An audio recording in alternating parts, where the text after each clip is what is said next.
नाज़रीन, बनीगाला में जहां किसी को चाय नहीं पिलाई जाती थी, आज वहां प्रेस कॉन्फ्रेंस के बाद सहाफियों के साथ क्या किया गया।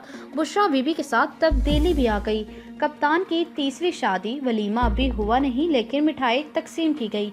इमरान खान की शादी की खुशी में बनीगाला प्रेस कॉन्फ्रेंस में लोगों का मुंह मीठा करवाया गया।